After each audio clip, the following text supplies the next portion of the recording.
Thank you. Much better. Down a gallbladder, but good. Marielle and I started putting together a bunch of motions we plan to file, but before we get them all drafted, I was going to see if it worked best to set up a call with you or a conference call with you guys, or set up a time where we could run up and meet. Sure. There may be things we can stipulate too, and there may not be, but I'm just wondering if before we waste everyone's time on motions, we could sit down and just say, this is what we intend, what do you think? Sure. Would you rather do it by phone, or would you rather us come up? I don't know. It just depends on when we schedule it. Okay, It's easiest. why don't you guys talk about it, and then I'll send you an email, we'll figure it out. Okay. Sounds good.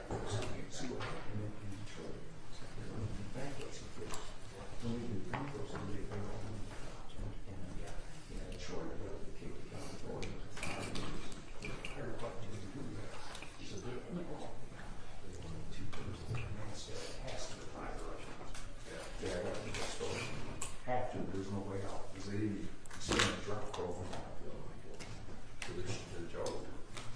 So we're gonna have to do it instead.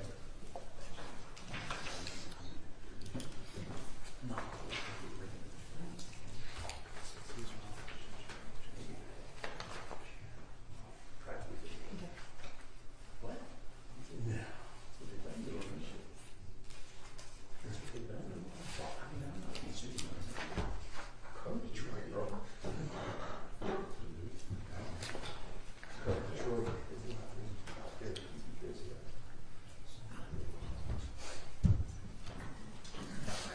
Yeah, that's perfect.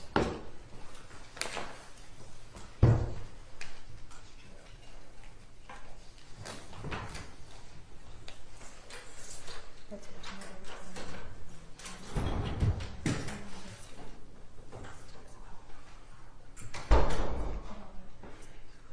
You miss it. What's that? Yeah, yeah. You miss it. Right? Oh.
stay right there. We're just gonna suck in.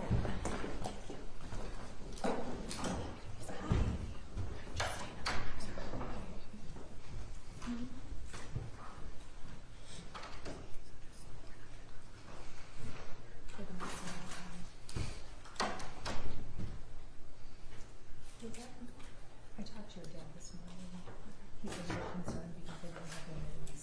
I called the court first thing, and they assured me that you were on it. And also they got a hearing piece so that James can hear. Yeah, they had to order it from the county, but you need it so he can hear a little better. Mario was also going to ask if there's any way they could reclassify him. Because he can only talk, which is like you're in the good one part of the gym, but he's has notes on 24 hours a day. It's from where they got it. So they that's weird. But with the they keep the lights on 24 hours a day. They strip them.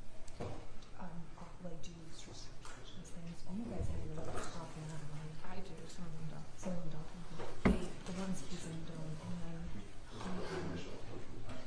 they just the guys are screaming all the time. So it's like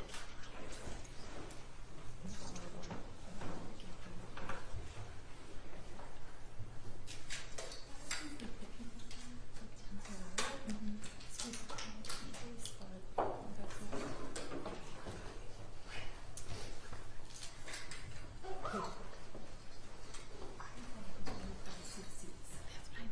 Which I think it's because I'm so used to saying I. Because most of my clients end up being I. Yeah, I'm just gonna go again. Good morning, James.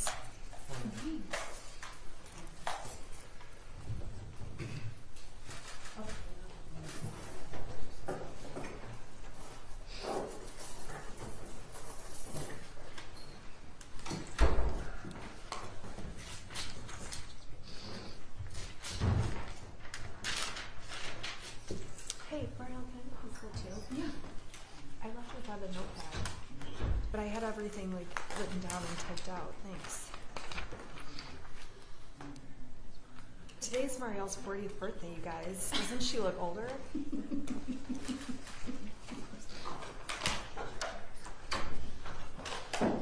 Okay. I called her and I said, "Is this Mariel? You just sound so old."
the jail visit you have later today, can you do it by video or do you have to go there? Video. Oh, good. All right. I didn't know how they were Court doing is it. now in session. The Honorable Shirley Matthews, good morning. Already been received.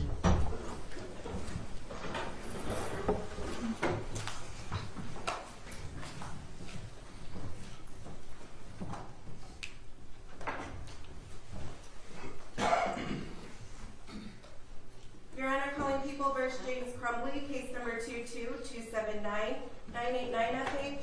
Calling People versus Jennifer Crumbley, case number 22-279-990FH. Good morning, Your Honor. Karen McDonald appearing on behalf of the people of the state of Michigan.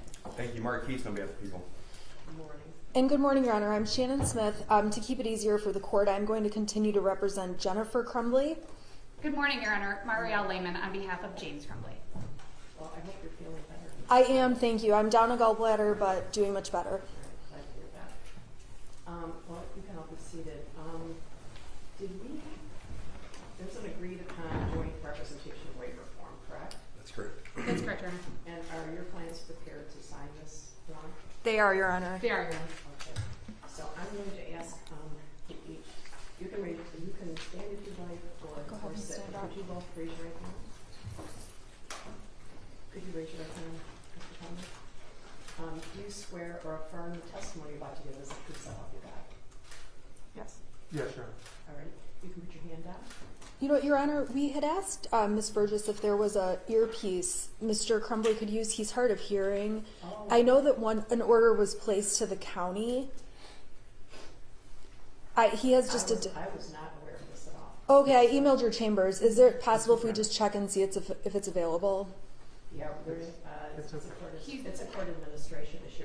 This is the first I've heard of it. Mr. Crumbley is indicating he can hear you. He's saying it's okay for today. Okay, well, I'm glad you made me aware of that. Okay. I think they might be writing it down. It's at the court administration. But this is the first time I was made aware. Can you let me know if you can't hear me? It's important to hear everything I Yes, say. Your Honor. Thank you. Okay. All right, so you can both put your hand down. Could you tell me your name Jennifer Crumbley, and your name? James Crumbley, And how old are you? 44. 45. Can you read, write, and understand the English language? Yes. Yes. Could you hear and understand? Can you hear and understand me? Yes. Yes. Could you hear and understand your attorney? Yes. Yes. And are you satisfied with the advice of your attorney? Yes. Yes. And you understand that you are charged with 4 counts of involuntary manslaughter. Do you each understand that? Yes. Yes. Do you understand you have a right to have your own attorney, and conflict-free representation? Do you understand that? Yes, Your Honor. Yes, Your Honor. Do you understand that there are various risks related to joint representation, and that they can include the following? Joint representation can compel a lawyer to refrain from taking certain courses of action during trial, before trial, and even after trial and sentencing. Do you understand that? Yes, Your Honor. Yes, Your Honor. Joint representation can affect advice regarding the decision to plea negotiations themselves, and decisions during jury selection. Because a lawyer will have the duty of loyalty to both clients, the lawyer may not be able to suggest or take courses of action that would benefit one client but hurt the other. The duty of loyalty could prevent counsel from pointing out the differences between the client's culpability in potential plea negotiations or at sentencing, and making comparisons between the two clients that could put one client at a disadvantage. Do you understand that, Mrs. Crumbley? Yes, Your Honor. Do you understand that, Mr. Yes, Crumbley? Your Honor. The duty of loyalty to both clients can affect counsel's decisions regarding matters of trial strategy. For example, it could limit the presentation of evidence, the examination of witnesses, or even decisions to call certain witnesses in an effort to protect the other client. As such, in the examination of witnesses, counsel may not be able to ask a question that would help one client but hurt the other. The duty of loyalty to both clients could also prevent counsel from pointing out the differences between the evidence against them or from objecting to the admission of certain evidence as to one client. That is, arguing that certain evidence does not apply to one client can highlight its impact as to the other client. Being duty-bound to protect the interests of the other client can prevent counsel from being able to present a defense that implicates the other client. Do you understand that, Ms. Crumbley? Yes, Your Honor. Do you understand Yes, that, Mr. Your Honor. Crumbley? There may be situations where counsel cannot effectively assist one client due to the necessity to protect the other. For example, if your co-defendant chooses to testify, your attorney may not be able to cross-examine them on any testimony that may implicate you or challenge your co-defendant's credibility. Do you understand that, Ms. Crumbley? Yes, Your Honor. Do you understand that, Mr. Crumbley? Yes, Your Honor.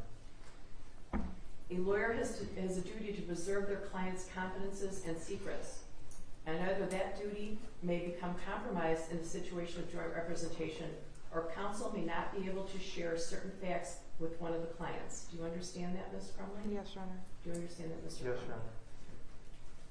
Have you had the opportunity to consult with your retained counsel as it relates to the issue of joint representation? Ms. Yes, Your Crumbley? Honor.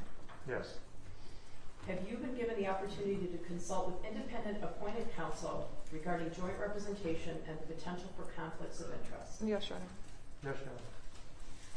Have you been given the opportunity for such consultation on understanding the risks? Do you wish to proceed with joint representation? Yes, Your Honor. Yes, Your Honor. Do you understand that your attorney will not be able to act as a witness? Yes, Your Honor. Yes, Your Honor. Do you understand that by entering this waiver, you will not be able to raise these issues in an appeal should you be convicted? Yes, Your Honor. Yes, Your Honor. I'm going to ask that the defendants sign this form. May I approach to grab it? Sure, I know. Your Honor, is it possible to uncuff their hands so they can sign? By the way, I would have done that right at the beginning of the hearing, so could you uncuff so they can participate? Thank you, Your Honor, very much. Are you right-handed or left-handed? Right.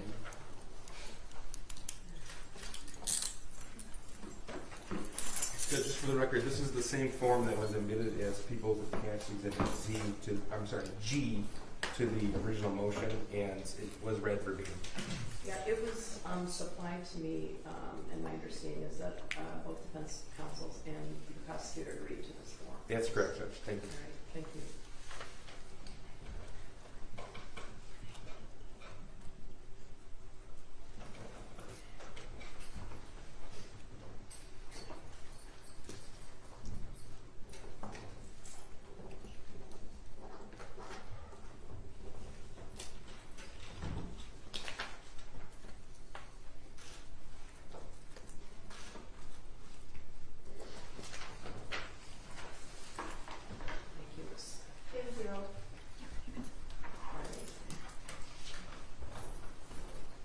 Today's the date and time set for a pre-tax trial. I'm in receipt of the defendant's motion to modify bond and the response by the prosecution. I've thoroughly reviewed both motions. I've reviewed the transcript of the bond hearing at the district court and the transcript of the preliminary examination of the district court. I'm ruling on the motion pursuant to Michigan Court Rule 2.119E3. Pursuant to Michigan Court Rule 6.106H1, this court does not find an abuse of discretion by the district court judge. However, pursuant to Michigan Court Rule 6.106H2B, this court has jurisdiction and may make a de novo determination and modify a prior release decision. We look to Michigan Court Rule 6.106F, which dictates the relevant information that this court is to consider when determining pretrial release. First, defendant's criminal records.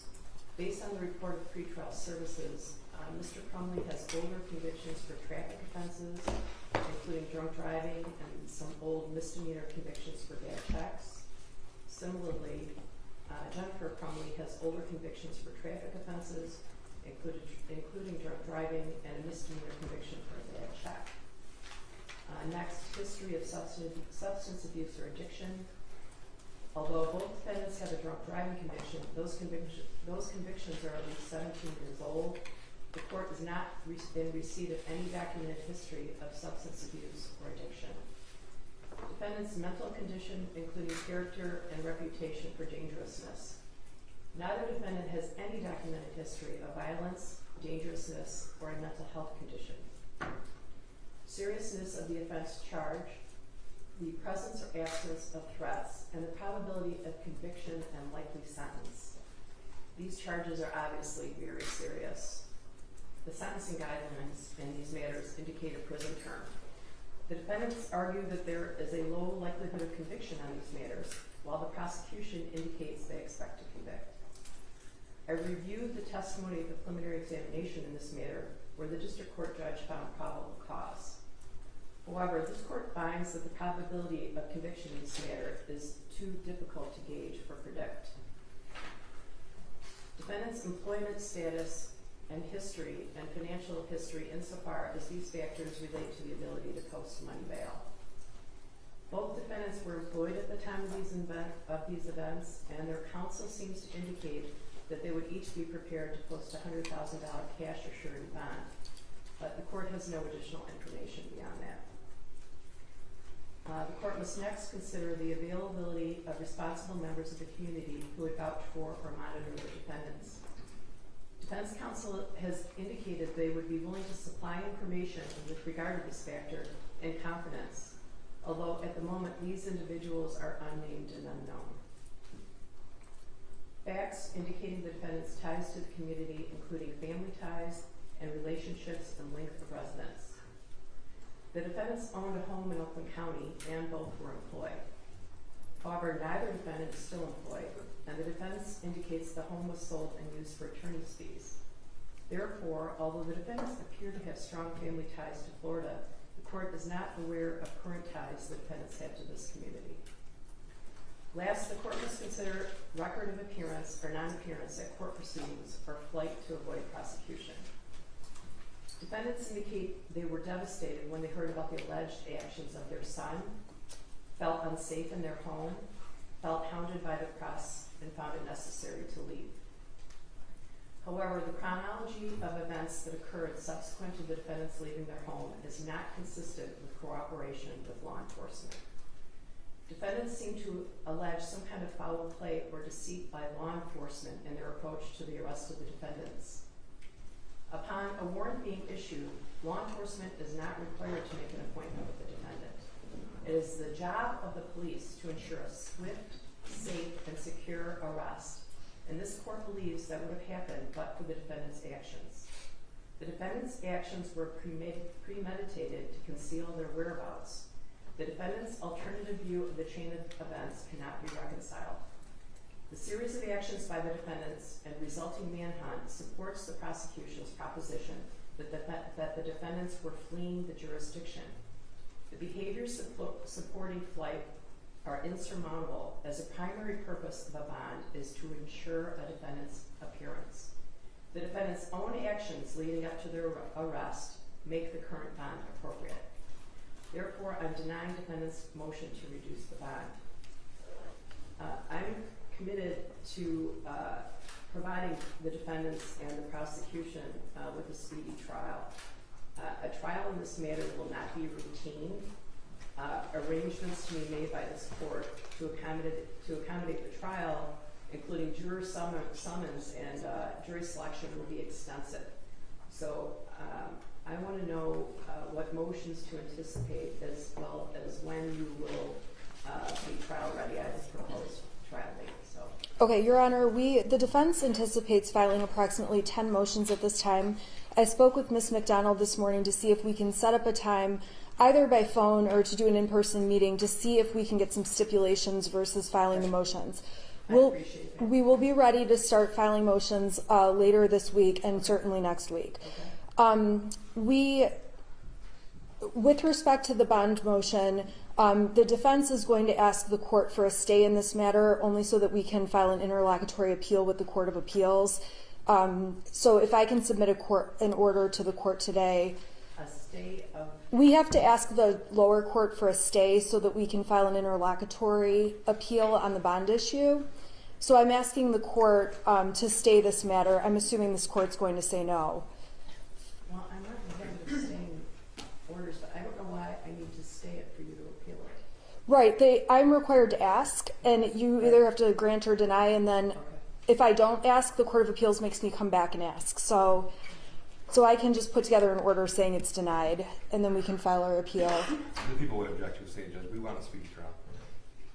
Okay, yeah, I'm not going to stay. Okay, and that's just a pro forma order we have to follow. Sure. We do anticipate, in terms of our motions, mostly motions that would not require evidentiary hearing type issues. We have motions to quash, motions in limine, a motion about medical records of the shooter, motions about some much more minor things that I'm hopeful we can work out with the prosecution. I'm assuming they don't work out a lot of your evidentiary issues. Yes, Judge. Counsel and I will communicate. Okay. You know, I would meet with you in chambers at some point if that was helpful too. I don't know if it will be or not, but you can let me know. Okay? Yeah, that might be helpful too. From the people's perspective, we would like a speedy trial. This has been, and I know the court is very much in tune with that. We'd ask for a scheduling order as well. Okay, well, you know, I can give you the good news or the bad news. The bad news is because of the pandemic, we have them stacked to the ceiling, and I have other people that are still in jail. We have people, defendants who've been in jail over 700 days.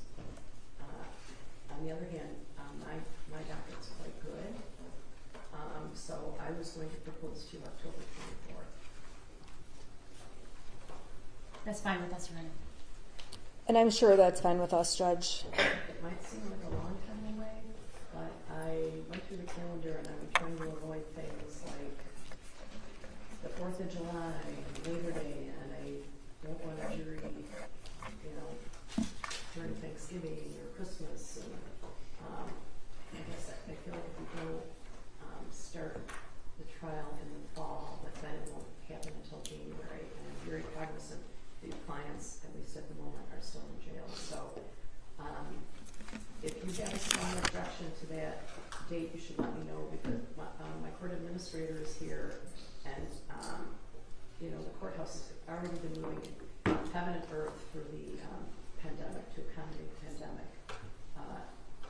But this trial will take a Herculean effort by court administration. So Thank you, Judge. so did you tell me all the motions you were going to file? Just a couple of them, a motion to quash, some motion in limines, a motion regarding the shooter's psychological records that have recently been put together, a couple of very minor issues that we'll talk to the prosecution about. Okay. We're going to file a motion for a change of venue. There's about 10 that we have on our list, and we are working on them actively right now. Okay. So that we can just keep, we don't like to file, 20 at once. We'll file a couple next week, a couple more. We'll keep it moving so that it's not overwhelming one day Okay. with just a pile at the end. So, All right. I appreciate that.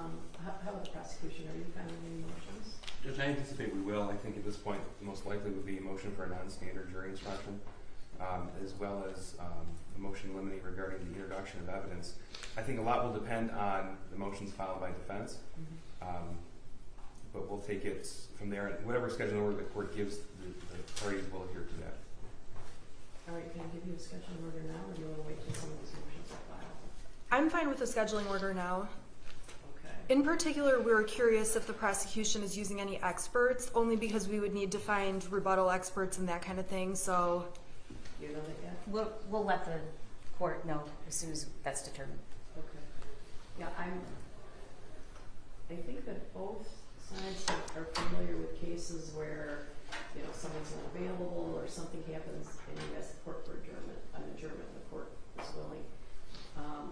I'm not wed to October 24th, but I'm now going to put the wheels in motion, and it's going to be a lot for the court, so it's not easy to change. So if you find that that's difficult, I don't. Maybe you think it should be sooner. I don't know. I do have other people in jail, but I don't have as many defendants in jail as most of the other judges in the courthouse. So. Your Honor, I think that October 24th is reasonable. It does give us a lot of time. We could ask for something sooner, but then not be sure we'd be ready. I know myself and Ms. Lehman, we can be ready by that date. And if that can be a sure date, we will marry ourselves to it. Because, you have Labor Day, there are, there's Rosh Hashanah, I wonder. Right. And it's hard to predict how long the trial will go and how long it will take to select a jury. I think probably it will take at least a week to select a jury. Does that make sense to you? So, Yeah, I would agree. yeah. Okay. All right, so if you have if you know, look and have your niece's wedding that week or something, let me know, but I'm just kind of floating that date to see if you'd all be available, all right? So I don't think I'm gonna do a scheduling order yet, I think I'm gonna wait till some of these motions are filed, all right? A trial date working backwards is helpful. Well, we will keep things moving. All right, thank you. Thank you. Your Honor, I'm sorry, one other matter, if I could. Mr. Crumbley is currently housed in K-Block, Your Honor, and he's under constant monitoring, constant observation, 24-hour observation. He's housed with individuals who have some significant mental health conditions, as the court is well aware. The lights, it's my understanding that the lights are on 24 hours a day. Your Honor, I'm asking, and I know that Mr. Crumbley has previously made this request, we have not. I'm asking that the court direct the jail to reclassify Mr. Crumbley and allow him to be moved to a different unit. Obviously, if the jail has some concerns that they would like to share, we'd be more than willing to listen, but he's been on that unit since he was arrested and taken into custody. So I'm just asking that the court direct the jail to reclassify him and take these things into consideration. Okay, well, I'll say a few things about that. Because of the posture of this case, I think all motions should be filed in writing, but I can tell you that I don't direct what the jail does. A separation of powers here, and I don't direct the jail. Mr. Bouchard does not listen to me. So if you find something in the law that would allow me to make that request, I potentially would, but there's a separation of powers for a reason I don't press on. So Thank you, Your Honor. all right. Thank you. Thank you, Judge. All right. Jennifer, we'll get you guys jail visits so that we can talk to you guys, okay? Hang in there. And come on with me. Okay, we will talk to you guys. Yeah.